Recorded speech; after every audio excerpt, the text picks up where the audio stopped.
নাটোরের হাওড়াঞ্চল জুড়ে বর্তমানে বোরো ধান কাটার মৌসুম পুরোদমে চললেও হঠাৎ আগাম বর্ষণে কৃষকদের মাঝে দেখা দিয়েছে চরম উদ্বেগ। জেলার বিভিন্ন নিম্নাঞ্চল ও বিল এলাকায় পানি ঢুকতে শুরু করায় পাকা ধান ঘরে তোলা নিয়ে শঙ্কা তৈরি হয়েছে। নাটোর সদর, নলডাঙ্গা উপজেলার হালতি বিল, সিংড়া অঞ্চলের চলন বিল এবং তারাস অঞ্চলের বিস্তীর্ণ বিল এলাকায় এখন ধান কাটার ব্যস্ততা চলছে।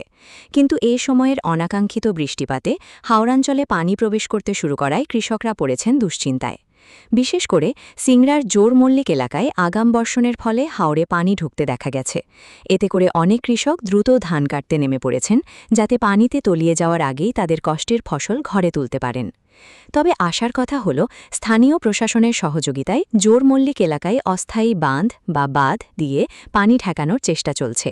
এতে করে কৃষকদের মাঝে কিছুটা স্বস্তি ফিরে এসেছে। কৃষকরা বলছেন, সময়মতো এই উদ্যোগ না নিলে ব্যাপক ক্ষতির মুখে পড়তে হতো।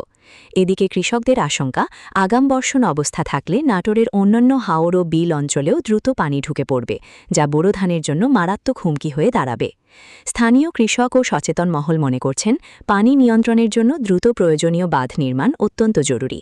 তারা প্রশাসনের কাছে দ্রুত কার্যকর পদক্ষেপ গ্রহণের আহ্বান জানিয়েছেন, যাতে করে কৃষকদের বছরের একমাত্র প্রধান ফসল রক্ষা করা সম্ভব হয়। সংশ্লিষ্টরা বলছেন, সময়মতো সমন্বিত উদ্যোগ নিলে এখনও অনেকাংশে ফসল রক্ষা করা সম্ভব। এখন দেখার বিষয়, আগাম বর্ষণের এই চ্যালেঞ্জ মোকাবিলায় প্রশাসন কতটা দ্রুত ও কার্যকর পদক্ষেপ নিতে পারে।